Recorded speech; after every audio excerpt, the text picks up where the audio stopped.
All right, guys, I'm cutting off alerts. I'm cutting them off.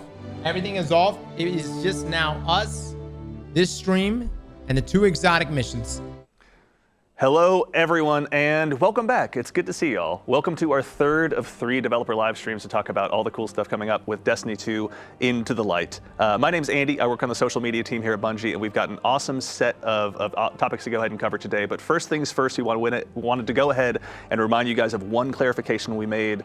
For starters, all of the weapons in the Brave Arsenal will now be releasing on April 30th. So just as a quick reminder, all those weapons will be available for you to farm over the course of Onslaught. There's many ways with which you can go about it. For starters, obviously, you can go ahead and attune yourself to a weapon. So whether you want to go ahead and grab that recluse that you've had your eye on for so long, you've got the opportunity to go ahead and do that over the course of Onslaught. Also, there's going to be the chest up by Shaxx as well, so you can go ahead and farm some additional rolls there. Works. But worry not, you'll have plenty of chances to dive in, grab the weapons you want, whether it be through our site's quest lines or otherwise. Those opportunities will be wide open and available. But we have a whole new set of topics to discuss today, including some reprised exotic missions, a look at the PvP map pack, and a couple more details. I wonder what exotic mission it's going to be. But as usual, it won't just be me talking through it. So let's go ahead and tell you about the wonderful folks I have here just to my left. Some incredible developers here at Bungie. We'll go ahead and start with the gentleman here to my left. Friend of the show, one and only Mr. Tom Farnsworth, Senior Design Lead here at Bungie. Tom, welcome back. I'm back. I keep bringing me back. I know. Come on, you're the best. We couldn't possibly let you go.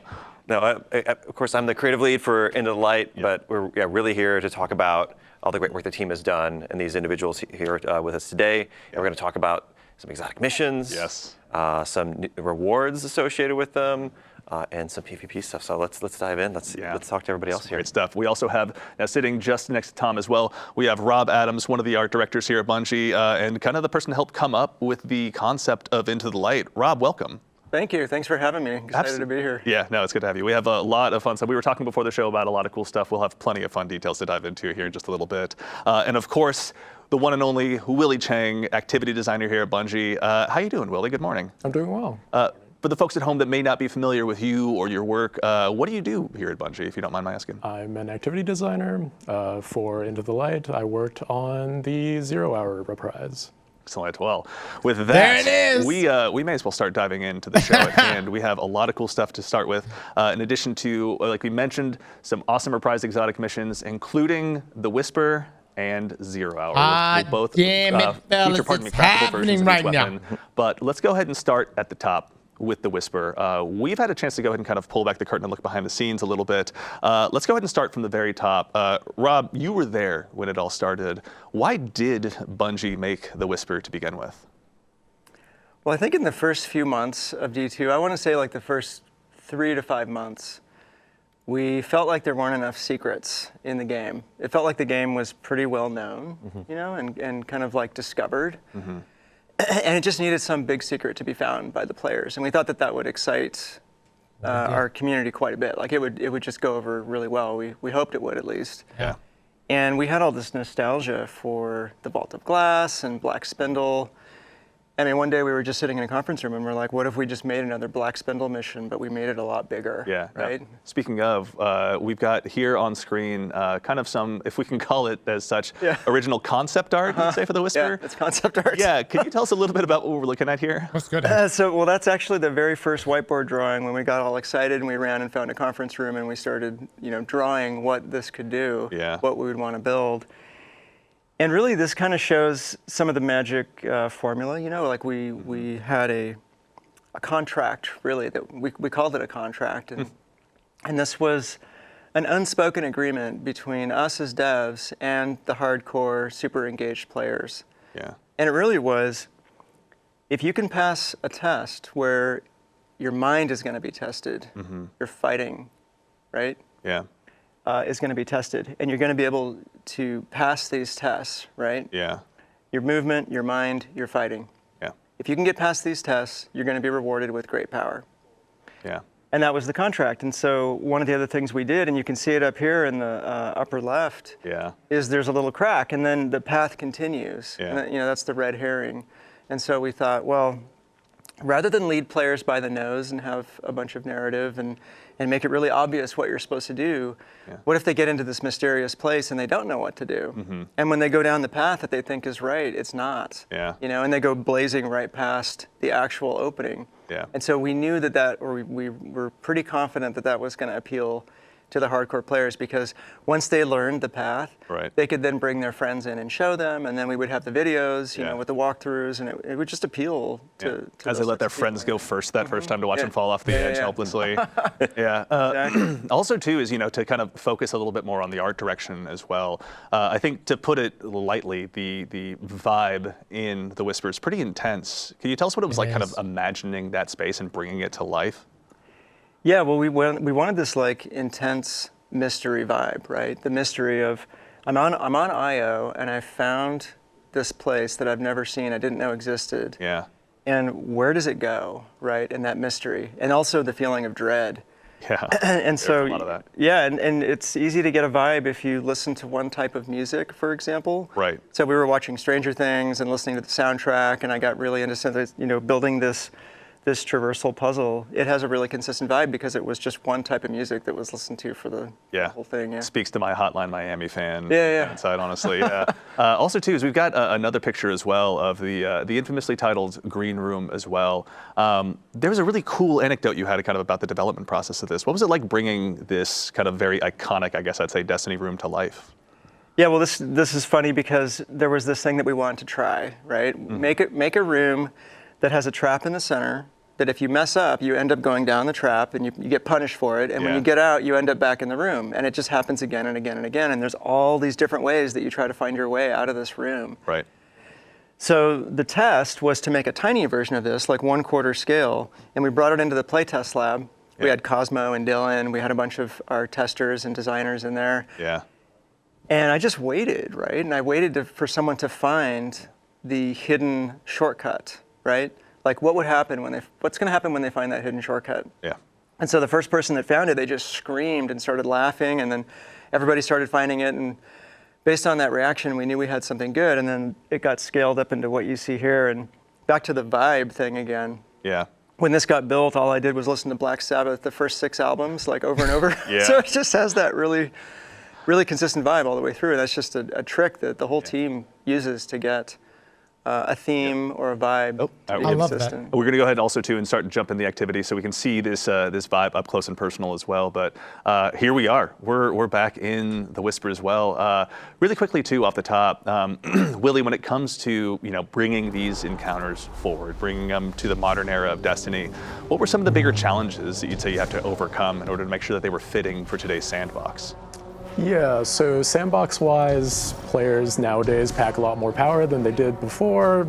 People can clear entire rooms of ads from these activities back when they were in their original state, just like extremely quickly. So we had to beef up the number of combatants that are in these encounters, and later on I might talk more about additional tuning that I've done on them. Totally, yeah, we can come back to that in a second. But I think also too, really quickly, you know, back in the day, there was a very bespoke way of getting into The Whisper. You had to kind of hang out on IO, wait for this mysterious portal to come up. But we've made some changes to that as well. I think you were mentioning before we hopped on the air. Oh yeah, I mean, I was a victim of it, right? We had the public event with the RNG, and you had to wait for the right one. And you know, one time I tried to take a coworker through on a Saturday, and we spent like 7 hours just trying to get a few runs because of the public event. And, and that we just had to change that, right? And the team was excited about having a new, you know, benefactor, a new character that you go and talk to. So you'll be talking to Eris Morn. Eris Morn's going to tell you some really cool stuff. I don't want to give it away. But you know, you're not going to have to deal with the frustrating trigger to get in anymore. Excellent. That's good. Always good to hear. Giving a chance, especially, you know, if people are going to come back in here multiple times as they kind of build up their craftable exotics. Obviously a pretty key component. Also too is, you know, I think it's worth mentioning that this has undergone more changes than just the combat landscape. For the veteran players who are coming in here, folks like myself that have maybe kind of had a lot of this committed to memory, how have you gone ahead and made sure that it's fresh for those veteran guardians out there? Yeah, well, the goal was, how is this going to be exactly what you just said, right? Like if I've played this 10, 15, 20 times, I've guided people through, maybe I've made a video about how to get through here. How's it going to speak to me, right? Like what's going to be cool for me to go in and do it again? And that was the goal that the team had. And when we knew we were going to do this, I made my own list, right? Yeah. Like I was like, we're going to change this, we're going to move that, and I was really excited about it. Yeah. So Tom was in this meeting. So I show up and there's like, 15, 20 people, and they presented this whole plan. And I had my list all ready to go, and I was going to wait. I was going to listen to all the proposal and everything, and then start giving ideas and stuff. And when they finally finished presenting this plan for how to update this thing, I just deleted my list because it was like, it was way bigger and way cooler than anything that I'd come up with. Yeah. It was just so neat to see like a fresh take on it. So if you think you know where the chests are, if you think you know where all the secrets are, if you think you know where all the surprises are, you don't. Because I don't see anything different. All those old guides and all the old walkthroughs, they're going to have to be remade. Even though I'll just give one away. When you first get in, there's that first secret chest room on the right. Right. The anomaly has taken care of that. It's not there anymore. Anomaly has taken care of it. So more surprises. to the Steam guide writers, to the game facts writers, to the folks making their YouTube videos, a revision 2 is going to be in order sometime soon. Okay. By the sounds of it. Yeah. That's really exciting. Also, too, is are there any other changes that you guys are particularly excited about when it comes to the Whisper? We're going to move on to 0 Hour here in a little bit, but before we conclude our journey here, Willie, actually on your side, are there any changes in particular that you're excited about with this updated version? Same I'm hole. excited about the way that the boss fight has changed for this activity. Interesting. All right. Well, we'll leave that to folks to go ahead and discover on their own when it comes to the launch day of the Whisper. But yes, this is a first look for the folks out there who are looking to go ahead and make sure that they're ready on day one to go ahead and add another craftable exotic into their collection. Obviously, the Whisper is going to be there for you, but we don't want to spoil all of it. You'll have it in your hands soon enough. And also, some folks out there have already had a chance to play it, so we don't want to go ahead and uncover too many of the mysteries. Up next, we've also got, obviously, another iconic one, 0 Hour. Let's start from the top. Can you explain, Rob, the concept behind Trevor? You've obviously got an homage to him on your... I have my shirt, yeah. Yeah, absolutely. Can you tell us a little bit about what this original concept was? So Trevor was really inspired by this. There's this Japanese game show called Takeshi's Castle, and it's been around a while. And it's great because it has all these physical challenges and people getting knocked down or flipped over and stuff and trying to get through things. And there's just a lot of comparisons to what we try to do in Destiny, and we've borrowed from that show and shows like it for a long time for cool ideas. And they have this one bit where the contestants try to get up this hill, and there's this big fake boulder that comes down the hill, right? And there's these little like side rooms, like little pockets that they can try to get into. And so we were like, man, if we had something like that in the middle of this mission, that would be amazing, right? And so we had this thing that we called, there it is. Yeah, we got some concept art up on now. So we had this thing that we called the hazard for a long time. The hazard is going to get you, right? And it's going to come down at you. Sounds like and on the left, you can see the original whiteboard drawing of what this could look like.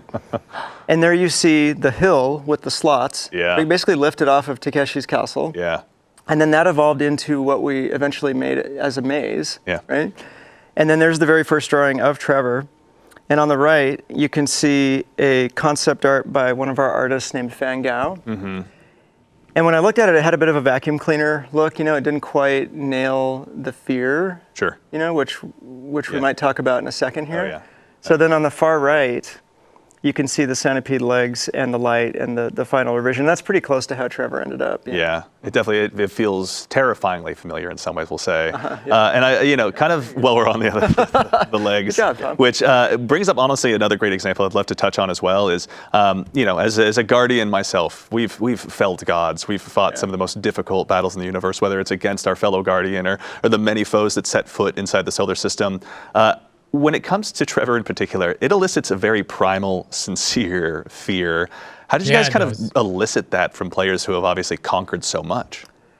Well, I think there's this satisfaction from scaring people that's inherent in everybody. We've all scared somebody, I think, at some point. It's just super fun, right? Yep. So what could we do in Destiny to actually make people feel fear? And the team was super excited about how to try to tackle that problem. Because you're right?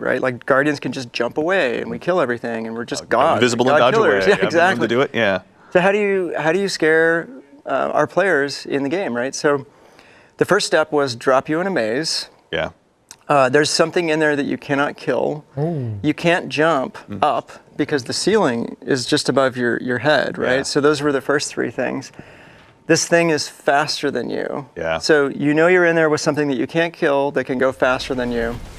And then of course we did the centipede bottom, which I have this particular phobia of centipedes. Like, the fact that you took something that is such a fear and put it front and center, honestly, like it's commendable. I watched this video like a week ago where this dude takes a giant centipede and lets it bite him on the arm. Why would you do that to yourself? I don't know. I almost passed out like watching this video. So centipedes terrify me. And so I thought the bottom of this thing just has to be sideways centipede legs that are made out of metal, and they just grind you up when it catches you. Mm-hmm. And then the final piece of the formula for this thing really was D1 to power, put a super bright light Look at on this. it that would shine as a shadow caster across your, like past your body, so you can see your own shadow as you're trying to get away. Yeah. And honestly, like a lot of it was inspired by the anxiety that I feel, and I think folks on the team also felt when we talked about like the trope of a subway that's coming around the corner. Right. Right.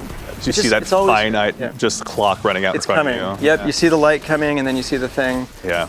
And so that really helped us figure out how to make this thing as freaky as This possible. time, no Indiana Jones laying down on the tracks hoping for the best here. Yeah, no. Not a chance, no. Trevor's going to chew you up, honestly. So also, we found ourselves now, we're in the beginning stages here of the Whisper we can see on screen. Willie, we kind of touched on this briefly over the course of the Whisper, but can you tell us a little bit about what it was like sort of reinventing these combat spaces and these encounters for Guardians in a modern sandbox, especially those that are going to have the Brave arsenal available to them? Yeah, so just now you saw a brig in this encounter, which there wasn't one before. I think there's the desire to keep the soul of the activity, which is that, oh, there's time pressure on me to finish this activity quickly, and also I'm going up against powerful enemies that are trying to stop me from doing that. Yeah. So we wanted to make sure that the combat still felt challenging, even in today's sandbox, so we added some new combatants, like the brig. We also just increased the number of combatants, period, so that players had more to do with their more diverse and deadly tools. Yeah, Guardians have plenty of those available to them. When you were developing these combat spaces as well, were there any moments where you really thought to yourself, like, all right, this is it. Like, we've really centered in on what was great about this mission originally, but this is going to be appropriately challenging for today's Guardians? Yeah, I think when we play tested it, and we had everybody load up with their like new maneuverability tools, their swords, their grapples, to go through the activity, and then we were expecting that like, oh, people are going to breeze through this like it's nothing, like the original 20-minute timer has to become something else. But really, all of that translated over pretty well. Like the individual sections are self-contained enough that like you can't bypass too many things by just using one new tool. Sure. The whole thing sort of still felt like 0 hour, even with your new toolbox. Yeah, that makes perfect sense. Even with, we're going to go ahead and jump forward here a little bit as well, using our dev tools to take a look at Trevor as well. So for the folks out there that want to reinstill that fear in themselves, now's a brief chance to check it out. Also, too, is we're in a world where, there's strand grapples, there's shatter skating. When it came to kind of redesigning these activities, or even making, I guess, alterations more appropriately on these activities, with one like Trevor, for example, what was the challenge that you kind of had to overcome with those new movement tools in addition to the combat tools that players have available to them? Yeah, I guess philosophically, I want to make sure that if people were speccing into being highly maneuverable, then I honor that choice and say, yeah, you're highly maneuverable. Like maybe you're in this hallway with Trevor. I don't want to be ground up by these centipede legs, so I'm going to sword skate through this so that I can have a little bit of speed on Trevor. But you still can't invalidate the challenge entirely. Trevor will still kill you if you mistime those. So they're just like different expressions of how you want to tackle these challenges, and none of those expressions like fully throw these challenges out the window. Yeah, actually, something too that I'm seeing pop up in chat here is the mention of the timer. So for starters, there's also, this is normal difficulty, and there's also a legend, isn't that right? Yeah, Tom, can you tell us a little bit about like any updates to the timers in these missions as well? So and Willie, feel free to have him correct me if I'm wrong, but on normal, it's 40 minutes because we want to give players a little bit extra time, especially if you're new. We want this to be accessible. Everyone would get in there and get the experience. But a lot of our kind of like quests, content, and secrets are in the Legend version, which has a 20-minute timer. Yes. Yep. Interesting. Okay. Perfect. All right. Thank you, Chad. You gotta be moving, man. In addition to these other updates you've made, are there anything or any changes you've made in particular that you're excited about that you're comfortable talking about it here, or is it just you want players to dive in and find out for themselves? Yeah. So the whole secrets setup for 0 Hour is different. So previously we had key cards. Those have been replaced by another secret system that you'll just have to find out more about for yourself. Excellent. And I'm also proud of the boss fight in this That's activity. right. Yeah, we'll hold that one close to the vest. Players will have a chance to see that on their own and see Willie's hard work in person very soon. Now, as we mentioned at the top of the show as well, there's going to be craftable versions of these exotics, and we're going to check them out. But there was one more example that I wanted to ask you about, Rob, in particular. There was some discussion briefly about the acronym that is Trevor. Could you tell us what that stands for? Yeah, I'm gonna tell you, but I had to open my phone because it's like impossible to remember that. We all have our notes. Yeah, it's part of the game. So early on, the team we just realized we had to figure out an acronym for this because we loved the name Trevor because it was paradoxical. I went to school with a kid named Trevor who was the nicest kid in the entire school, just nice to everybody to a fault, right? So I always thought like Trevor is just the nicest name, and so paradoxically, here's this evil thing named Trevor, and we thought it was hilarious. But once we alphanumericized, is that a word? Yeah. Once we made that, we had to come up with the acronym. So the one that I had was Tracking Robotic 3-Vectored Reducer. Because it reduces, right, Tom? It's like it reduces you, yeah. But that was our internal acronym. Yeah. And so when we went to GuardianCon and we did like a fly-through or like a walkthrough. Yeah. And so the community team thought that we should let the fans of GuardianCon decide what the actual acronym for Trevor was. And so we had like the 5 different examples, and my tracking robotic was in there. Oh, right? That's one of the things. I was like, please pick mine, please pick mine. Yeah. And so at the end, what they decided on, and they decided by loud applause, and it was like very obvious that this is what they wanted. The committee had spoken. It's like very obvious. Yeah. What they decided on was Tame, Relaxed, Triple Vac Roommate. So that's the official name for Trevor. That's it. It's codified. Yeah. Thank you very much to the denizens of GCX. Thank you very much for your hard work and letting us know exactly what Trevor should be called. That's really cool. I wish I'd been there for that. Okay, now we're taking a quick look at the craftable exotics as well. We're going to go ahead and start with Whisper of the Worm. Tom, can you tell us a little bit about what players who are kind of going to go ahead and facilitate their own play style or want to build a Whisper all to their own? What are they going to have to look forward to with all this? Yeah, even before we get into the crafting, like I've got my notes here from Chris Proctor, so you're the man himself. Yeah, he's sitting on my shoulder, helping me out here. And we wanted to retain the fantasy of both these weapons, of both Whisper and of Outbreak. And Whisper, it's a hard-hitting precision weapon where you're in the backfield. Like, and if you land your crits, you're rewarded, and you can sustain a ton of damage on a boss or enemies with a large critical area. Ogres will be felled. Ogres will be felled. The servitors. Don't stand a chance. Yeah. And then with Outbreak, the fantasy is all about spreading the plague of Siva nanites. Certainly. And we'll be able to get to that in a minute. But I think we're looking at Whisper right now. Show me the traits, baby. So specifically with Whisper and Outbreak, for both of them, with both these crafted weapons, they'll both have a craftable barrel, magazine, traits, and stock options.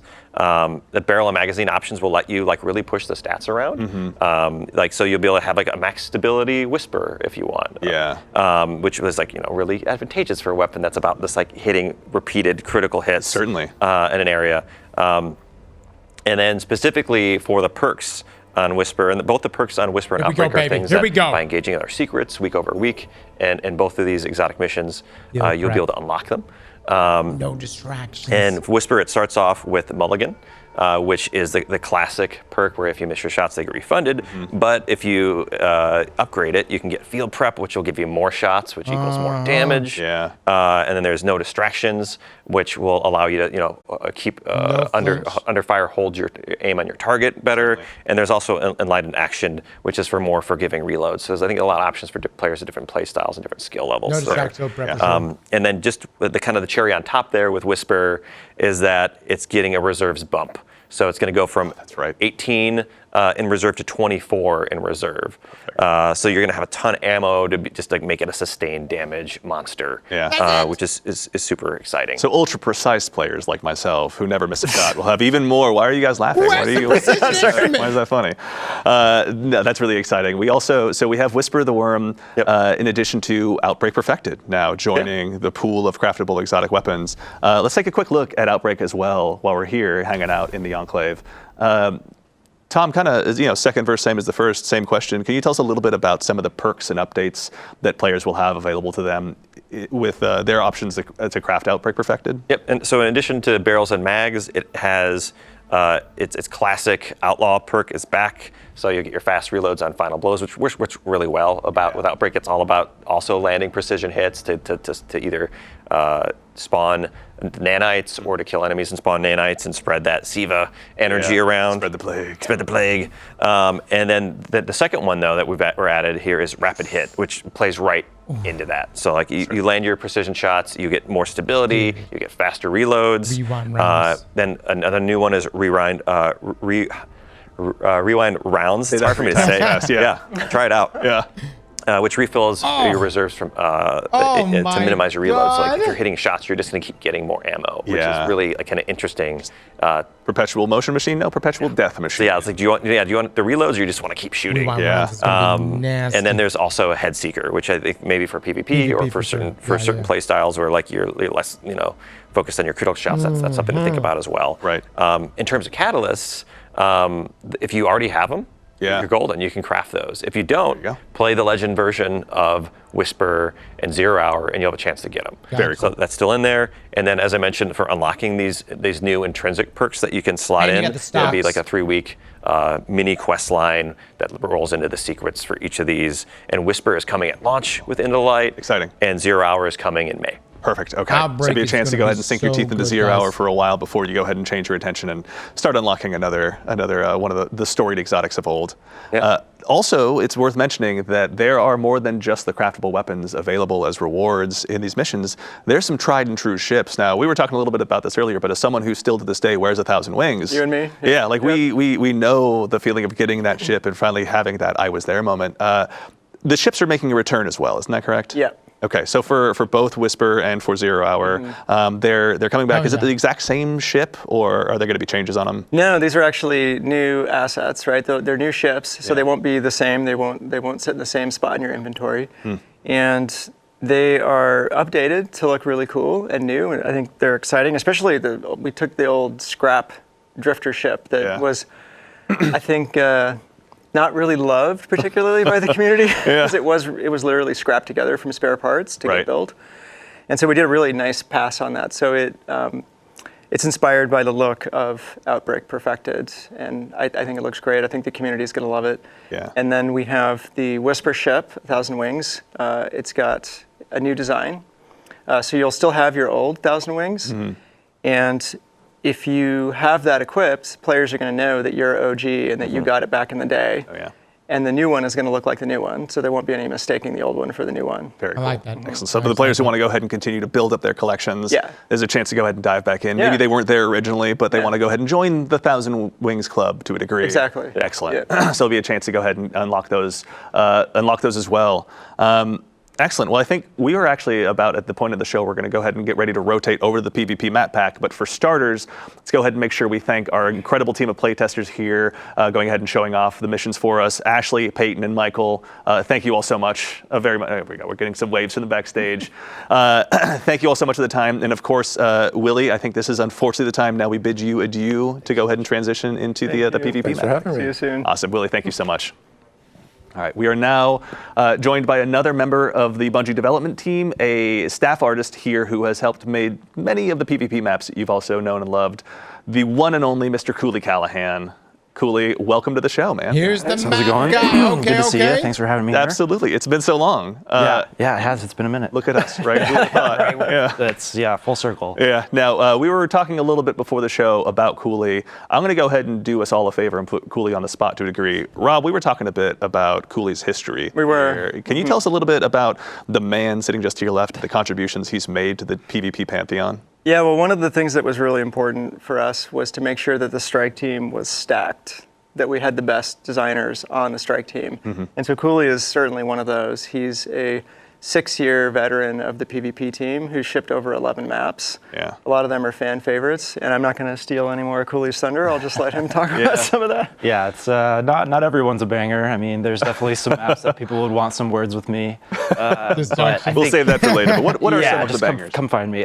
It's I think Burning Shrine, which is now Burnout. It's such a classic map. It's That's the guy? Charles' favorite. And then Midtown is another map that turned out really well. We built that for Countdown, but I was just chatting with another Destiny fan at the dog park the other day, talking about how well that map supports all of the different engagement ranges, which is definitely something that we try to do. We try to create places for players to use their favorite tools. Yeah. Now with the maps, we're going to be looking at 3 of them today with kind of a primary focus on, you were mentioning earlier, I think it was the 3v3 kind of competitive side of things was sort of the focus for these maps? Absolutely. Yeah, I think early on, a lot of the direction that we got was we wanted to bolster that competitive gameplay experience with new maps, tweaks to the modifiers of some of the modes. And so we, in our play testing, really focused on the competitive playlist and really centered and put those experiences at the forefront. And then, all Destiny maps, can suit a variety of modes. So we also made sure they worked elsewhere. But for the most part, we really did want to provide new experiences and just breathe a little bit of new life into the higher, maybe a little bit sweatier gameplay. So weird how you were staring directly at me when you said sweaty, but that's fine. We'll let it go for now. Actually, briefly too on that topic before we kind of go into the guided tour of these maps. Having had so much time to sort of be a part of building the tapestry that so much of our PvP happens on, what were some of the key lessons that you've kind of taken away from having built those maps and seen them go through everything from trials to quick play and bringing forward those lessons into these maps? Yeah, I think one thing that is always at the forefront of our minds is trying to strike that balance between providing the playground for players to express themselves and express their guardian and their play style. So a lot of verticality, a lot of movement, and then balancing that with making sure players understand where they're getting shot from, and creating a satisfying PvP engagement that doesn't leave players, cursing the map or, feeling like they don't understand why they died. So we want to make sure that players have, we want to provide a choice for players that's, always available to them to riff and to work with their team to, use the map to their advantage. So it's a balancing like a complex gameplay space that allows a lot of movement and freedom without, opening it up so much that you're not understanding, like, geez, I can get shot from so many different places. Certainly. So we really, it's a little bit of back and forth. We'll open it up, we'll try some things.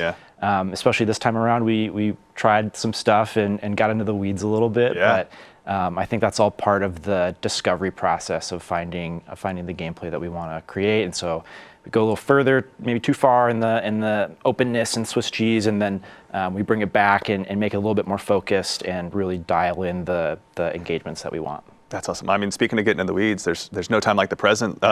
Shall we go ahead and dive on in? Absolutely. Excellent. Cool. Diving on in. All right, we got the first of 3 maps to go ahead and show off. This is the we have one on Europa, one on Neomuna, and then one on one of the pyramid ships in Essence, I believe is the name of the location. So this is the first one. This is here on Europa. Cooley, can you tell us a little bit about what we're seeing here today, or where we are? Yes, so this map is called Eventide Labs, and this is a long-forgotten human colony research outpost on Europa. 5 minutes left. And Keep it up. it just so happens that Aramis has chosen this location as a refueling station for her catch. So here you'll see, perched just above the horizon is her catch in the skybox with, it's getting hooked up, and we have a servitor over here that's hooked up to the catch to provide that ether that the Elixni need. And so we really wanted to situate the maps in the universe and draw on that deep Destiny lore. But yeah, we definitely have a presence of Fallen here, set amongst the abandoned human, ice-encrusted structures of the past, which has been a really fun environment to work on. We definitely want to bring in as many new palettes as possible because there's so much great environment art content, and the palettes are really cool, and we want to use those in PvP wherever we can. Just to, the different palettes have different character that leads to different gameplay spaces. Also, when it comes to kind of finding these maps of place in the world, Rob, having kind of looking at through an artistic lens, what were some of the challenges or even kind of exciting opportunities potentially of finding, new places for these maps to live in the more modern era of Destiny that we've been experiencing more recently? Well, we really wanted to make sure that when we do an update like this, it's a major refresh to the map rotator, right? Like we're adding quite a bit of variety here. We wanted to make sure that we had 3 distinctly different places and places that players haven't seen a bunch of times. So fortunately, we had these available to us. Lots of layers. I'm looking at it again now. I mean, I'm not getting sick of looking at this. The team does such a good job. It's gorgeous. One of the cool things is just how purposeful everything feels in the world. The art team always pushes it so far where it really feels like you're walking into a truly recently defunct, human colony or whatever the case may be. Yeah, and the frozen world of Europa, I mean, they all have their advantages for PvP, but the frozen ice walls of Europa are just perfect for multiplayer, and I'm sure Cooley's going to talk about this a bunch. Yeah, actually, also too, Cooley, if you wouldn't mind, as people who have heard me talk too much about Destiny PvP would know, Dead Man's Tale and I get along a lot. Can you tell us a little bit maybe about some of the sightlines or opportunities that I'll have to maybe rack up some additional kills as I dive into this map the first time? Totally. If long range is your thing, this spot out here is definitely the place for you. There's one spawn that happens for one team over by C and then one over by A, and so in these competitive modes, if you've got an objective out here, this sightline is really important to lock down. So this is a spot where you're going to have 2 teams poking and peeking each other, and then rushing over here to try to get to this zone and lock it down. And if you're rolling with that long range kit, you can hang back and sort of lock down this airspace here so that you can provide cover and maybe support your team from being harassed down on this point. God, this is fantastic. We also have sort of this the sightline in the middle, which will be pretty fun. It's definitely going to be a race for each player or each team to kind of get to this spot and lock down this sort of portal here to ensure that you can push into this space and kind of control the middle. But as you can see, there's lots of ways for players to come in and flank. So if you're holding this space, you'll really not want to be here for too long unless you've got the support to do it. Yeah. Make sure you throw those grenades right off of the rip, basically, when you're coming out of spawn to try and conquer that territory as best you can. Yeah, one of the things I love about these ice caves is it provides a lot of opportunity for grenades, like trip mines, and to bounce things off of the back of the walls. And the shapes here are just really fun to play with. That's awesome. All right, so this is one of 3 maps. Let's go ahead and prepare to go ahead and move on to the next one here really quickly. We've got coming up next, Neomuna. Y'all can't hear me well? Finding a place, on Neomuna, obviously that makes sense for PvP. Probably seems pretty natural, honestly, given just like how rich and vibrant and exciting of a place it is. What was it like, even starting from an artistic standpoint on this map, Rob? This was a really exciting map for the team. It's a shopping/entertainment center for the exos on Neomuna. And, so there's a lot of really fun Look, my people complaining about the maps. If you get shit on already in the current map selection, there's a high probability you're going to get shit on in these new maps. But look, that doesn't take away that these new maps look pretty good. In all of our palettes. And so this is also an opportunity for us to have a really clean architectural map that has a lot of crisp edges and very flat floors. So all of definitely the more competitive players and the sort of the more PvP diehards, they really take to this map, and it's an instant hit. People are, just right away pleased with, how readable the map is. It's one of those maps that you play a couple times and you get it. Like, you understand that it's all about this center atrium room that is really open and kind of, has this big pit in the middle, and then there's this area down here, which is where a lot of objectives spawn, and there's some special ammo down here. But then there's also this place over here where the heavy ammo spawns, and players will oftentimes just pop up here to do a quick check. We have layers. Maybe, like, try to get a a cheeky kill on somebody who's maybe running from cover to cover, but you can't hang out here for very long because you've got so many different angles at which you can get shot from. But that's kind of like that balance of what I was talking about before. Like we want to provide that, but we want to make sure that it's not too powerful, or you're getting reach vibes. You know, it's a risk reward, right? You're making a trade-off, and you know, the players who are using the map well and who understand the map will you know, be able to use it to their advantage. We actually have verticality. Also, too, to kind of focus on the readability. I remember overhearing some discussions with you designers talking about the clean zone in PvP. Can you tell us a little bit about what that is and how it kind of helped inform the design of this map?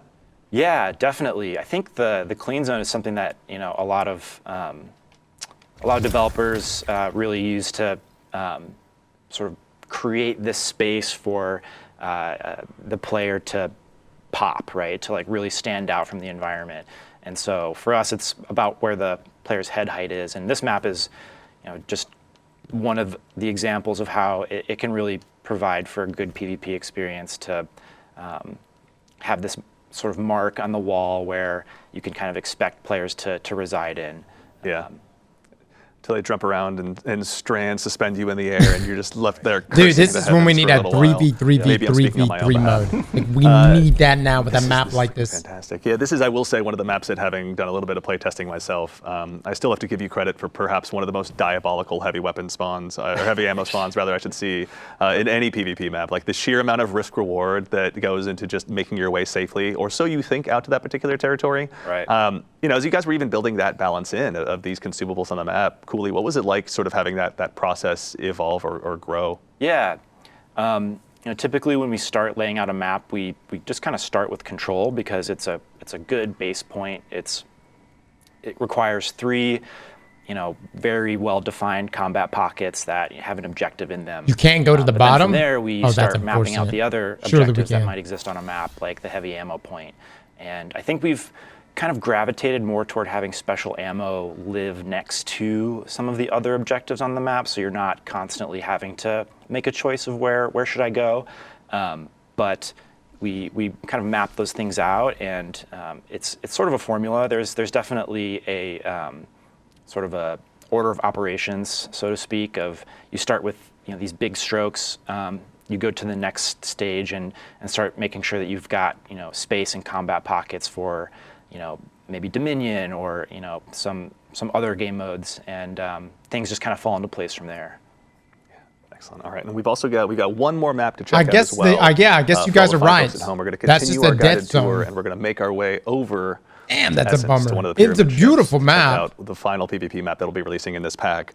As we're flying in, I gotta give you guys credit. Like the space that exists inside those pyramid ships that's being terraformed by the Traveler looks just absolutely incredible. But this is the first time you guys have had a chance to really flex your muscles and build a PvP map out here. You know, Rob, just to start from your perspective as we load in, what was it like developing this, you know, playground for Guardians that's kind of so deep in the enemy's backyard? I think it was really tough. You know, like I remember there were quite a few iterations of this map, and I know Cooley's going to go into more detail, but like from a high level, it's a pretty inherently noisy palette. You know, Cooley was talking about the clean zone. There's some palettes in the game that are just very visually noisy. So the geometry is noisy. They create a lot of shadow and a lot of highlights just by the geometry itself.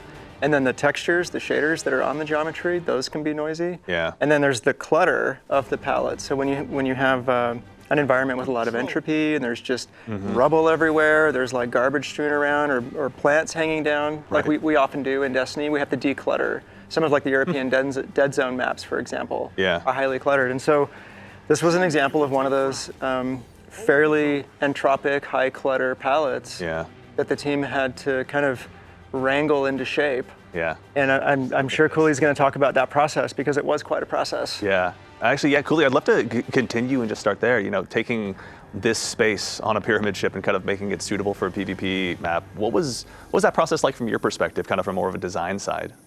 Yeah, it's again a process of back and forth. You know, we start with mass out, and mass out is the simplest and cleanest a map will ever be. And you know, from there we start developing the spatial character of the map. And I love that it has this aesthetic and not just a pyramid ship. What is this place? And even with a more abstract palette like the Essence ship, it's worth asking that question because we can leverage spatial archetypes that just kind of like naturally resonate with people. So like here we have, in this map, we have sort of these dueling huts, or these dueling ziggurats, and inside of them is this artifact or shrine. So maybe this is like maybe this part of the ship is a collection of mysterious artifacts that the witness has collected. And so we lean on those things to give a little bit of rhyme and reason to a space that otherwise is completely abstract. And that is also really useful for us in terms of we can make any kind of space we want. Like, we're not limited by architectural constraints, but it can be tough sometimes to orient players in the map when you don't have things like doors or like TVs or any sort of human scale architectural pieces that kind of clue you in. So yeah. It's also too is I remember we were talking a little bit before the show, Rob, even about what it was like from a design standpoint and bringing in external testers to try these maps out for the first time. Can you tell us a little bit about that experience and kind of, as you I think phrased it, discovering your own blind spots? Yeah, well, we've done this before for years, really, and we did it again here, and it was, I think, really successful because it was 2 days. They ran through these maps when they were still in development. They weren't too far enough along where we couldn't make some pivots that we needed to. Yeah, that's beautiful. Dude. And they found a lot of stuff. I mean, for this map, for example, we thought it was in a pretty good place. Yeah. And a lot of things were called out. They didn't pull any punches. They were honest and clear and constructive with the feedback. And it wasn't super easy to hear it all, but when the team listened to it, and we took tons of notes. And it was also about they gave feedback on our sandbox as well. Yeah. But lots and lots of map feedback. It was incredibly useful. And, just another lesson in what we don't see. Yeah. And it's so valuable to do that. And these, I can't say who they were, but they're very well-known community players. Maybe some folks in chat, who knows? But Yeah, but we really were careful about who we brought in because we wanted people that would be very pragmatic.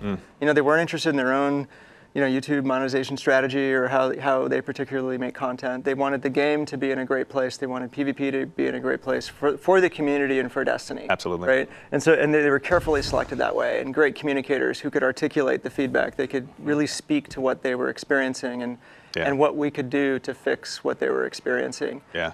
And I'd like, Cooley can probably say what he thinks about it too, but I was just blown away by how valuable that was, and we definitely want to keep doing that. Certainly, yeah. Cooley, can you tell us a little bit more about that experience on your side as well? Totally. I mean, it's so fun to, those are some of my favorite moments when we can get a bunch of super fans from the community in and show them work in progress stuff, and they can actually give us real actionable feedback that we take back to our desks and talk about it, and we discuss how can we sort of take their feedback and move forward.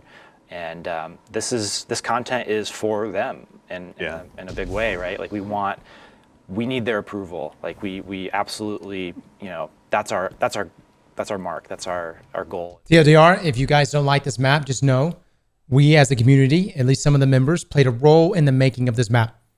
And sort of learn together and build strategies for, that's the funnest part of the job. Yeah, I mean, also, Cooley. But it is a good thing they did that. In general, what are you most excited for players to experience once this gets out into the world with Into the Light?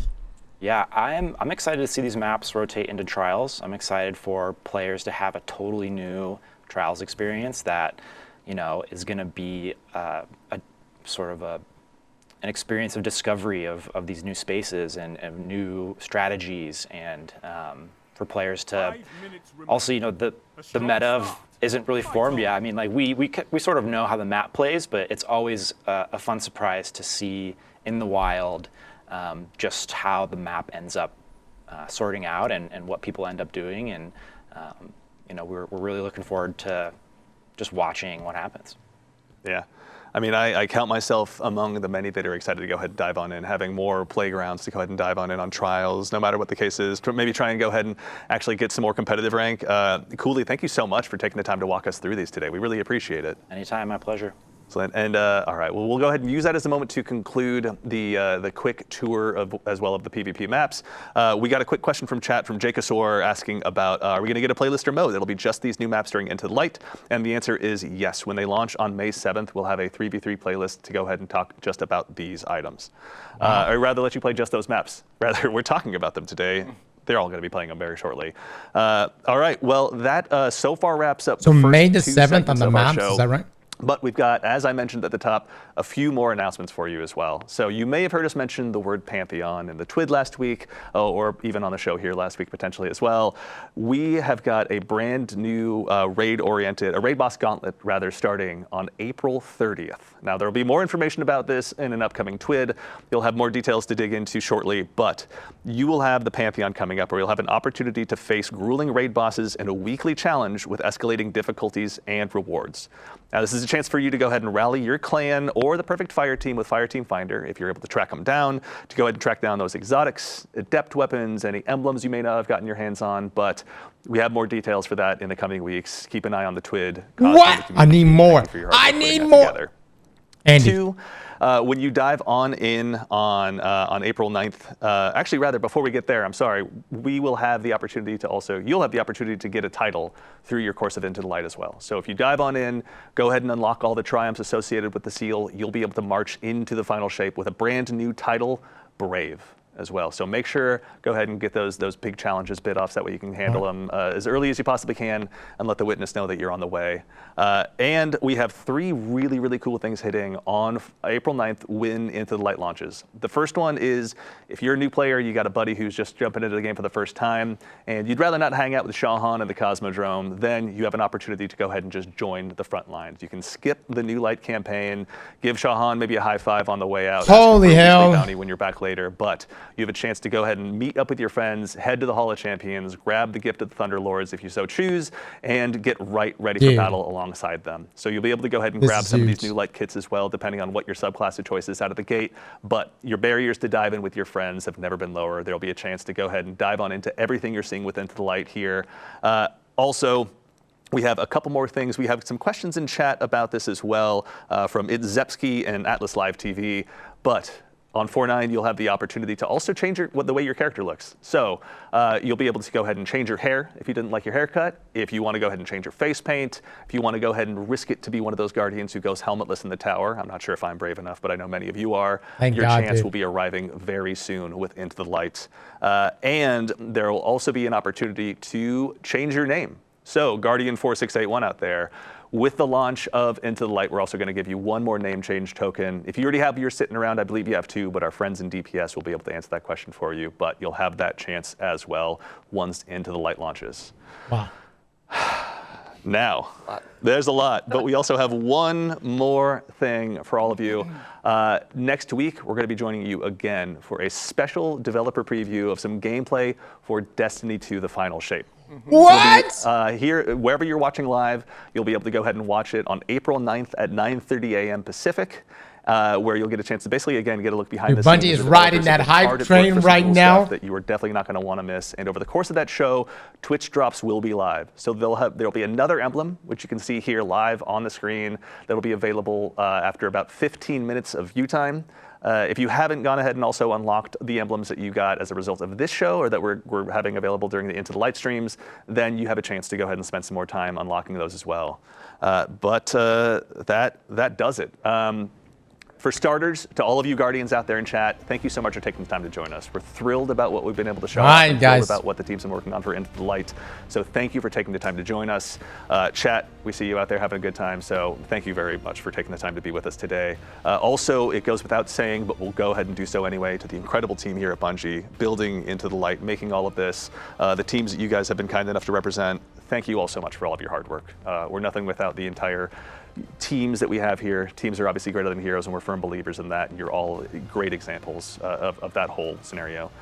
To our play testers as well that have helped us bring this show to life, to Ashley, Peyton, and Michael here behind the scenes, thank you so much for showing off some of the cool new content. And of course, all of our guests, to Tom, to Rob, to Cooley, to Willie, to Noah, to Kelsey. I'm not forgetting anyone, am I? Chris. To Chris, thank you. To the one and only Mr. Chris Proctor as well.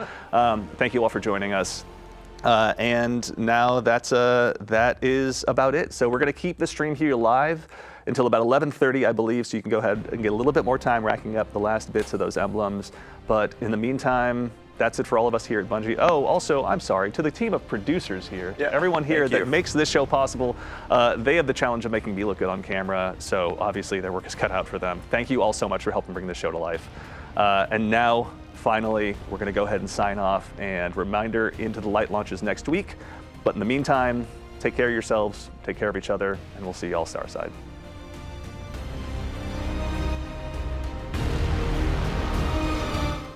All right, guys, how we feeling? Yes, we called it over a month ago. We said Whisper would be returning to us, not only with the mission return, but also the craftable weapon. And you guys said that that would never happen. You actually forced my hand to bet a god roll. And I said, okay, I'll do it. But 5 of you will have to also bet your god rolls. And here we are. I am so pleased to have this moment. I've never had an opportunity to delete something precious of yours, as you've been the only one to delete something precious of mine. So I would take great pleasure in this. With that being said, though, I do want to talk about everything that we just saw there. I want to know your thoughts, guys. How are you feeling about this? Are you excited? I will say the Whisper craftable roll, I was expecting a bit more spice. I was like expecting like precision instruments, something to help with the damage out. Not that I won't appreciate no distractions. Not that I won't appreciate field prep. So I'm a little let down with the roll there. However, with that being said, the craftable roll and Outbreak, phenomenal. Outbreak is going to be nuts. And by the way, lightweights, pulse rifles are getting a buff inside of PvP. So not only is Outbreak going to be a monster in PvE with things like rewind rounds and the synergy that it has with itself, but when we get head seeker and stuff like that for PvP, and look, Outbreak is, a lot of people don't realize, Outbreak is a nutty pulse rifle in PvP. One of the most consistent pulse rifles you can use inside of PvP. I still believe it has like intrinsic persistence, which was like a D1 part, but it's a phenomenal pulse rifle, and I think it's going to be phenomenal both PvP and PvE. Now the missions, I didn't get to really see what the difference in the missions were. They said that they're mainly the secrets have changed, the chests have changed, they've changed up, you know, they seem like ad density definitely seemed higher. They didn't show off too much. You know, obviously that's going to require us to go into the missions and explore those things for ourselves, which I'm actually okay with. They gave us a little bit of a tease. But the fact that we're getting both Outbreak and Whisper is incredible. Now, timeline-wise, as far as the PvP maps go, look, there was some comments saying that we only complain. I just want to mention that the maps look good, okay? I'm excited.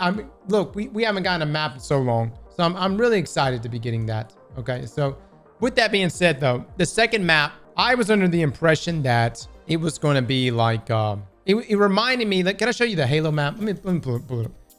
This one right here. Y'all remember this map? That was the original vibes I was getting from that map. I thought that there were layers. You know, this map had a bottom floor, and it had 3 levels to it. So when you heard me complain about it, when they showed that bottom area, I thought we were gonna have multiple levels, and then like an elevator that connected the two, you know, or the chute that connected the two, which would be awesome. You know, I know most of us probably, what did we do? We threw grenades up the chute. You know, you remember throwing over there in this hole. Someone would sit there with a sword and be waiting for you. You throw sticky grenades and frags up the damn chute, and hopefully it kills them. Guys, everything is looking incredibly hype, and Bungie is rolling with this hype train, and they were carrying us into whatever they're going to be showing us next week with the final shape. I don't know how much they're going to show us, but considering momentum is in their favor, yeah, looking good too. Slap that like button like your mama told you right.